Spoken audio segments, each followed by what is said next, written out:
ইচ্ছাশক্তির পক্ষ থেকে আয়োজিত হলো ইছাপুর শাঁখারীপাড়া অ্যাথলেটিক ক্লাবের মাঠে বিনামূল্যে আত্মরক্ষা প্রশিক্ষণ শিবির।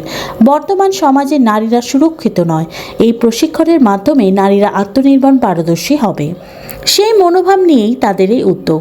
উত্তর ব্যারাকপুর পৌরসভার পৌরপ্রধান মলয় ঘোষ প্রদীপ প্রজ্বলনের মাধ্যমে এই প্রশিক্ষণ শিবির উদ্বোধন করেন।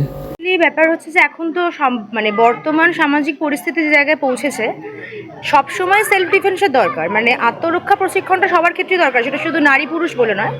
কিন্তু এখন এই যা বর্তমান পরিস্থিতি, এর উপর ডিপেন্ড করে মনে হয় যে সকল নারীকেই শুধু নির্ভরশীল নয়, মানে রীতিমতন তাদের আত্মরক্ষাতেও পারদর্শী হতে হবে।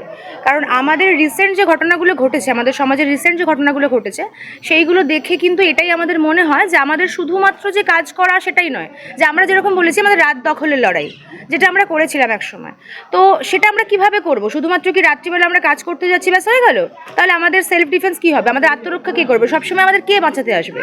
তো সেখানে আমার মনে হয় আমরা প্রত্যেকে এটা মনে করি নারী হিসেবে যে প্রত্যেকেরই ক্ষমতাটা থাকা উচিত যে আমরা নিজেদেরকে বাঁচাতে সমর্থ হব।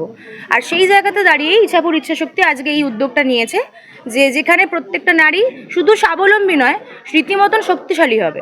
তো সেই উদ্যোগেই আমাদের আজকে এই কর্মসূচি। দেখুন, প্রাথমিকভাবে আপাতত এটা আমাদের প্রথম দিন, তো আমরা যতদূর সম্ভব এই জিনিসটার বিষয়ে 50 জনের উপরে এখনই আমাদের হয়ে গেছে। তো আমরা চাইবো যে আরও প্রচুর মানুষ আমাদের সঙ্গে যোগ দিন।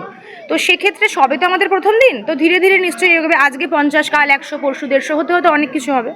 তো আমরা চাইবো যে যত বেশি সংখ্যক মেয়েদের এই বিষয়ে ইনভলভ করা যায়।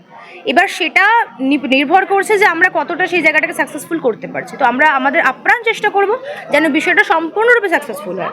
নিশ্চয়ই সমস্ত স্কুল, যে কোনো রকমের যে কোনো শিক্ষা প্রতিষ্ঠান থেকে শুরু করে সব জায়গাতেই আমরা সমস্ত জায়গাতেই প্রচারটা করেছি, এবং যারা এখানে মানে যোগ দিতে আগ্রহী তারা প্রত্যেকেই যেন অবশ্যই আসেন। সাদরে তাদের সবাইকে অভ্যর্থনা জানাচ্ছি, প্রত্যেকে আসুন। এখানে প্রত্যেক জায়গাতে আমাদের প্রচার হয়েছে। আপনার নাম? আমার নাম চন্দ্রিমা পাল।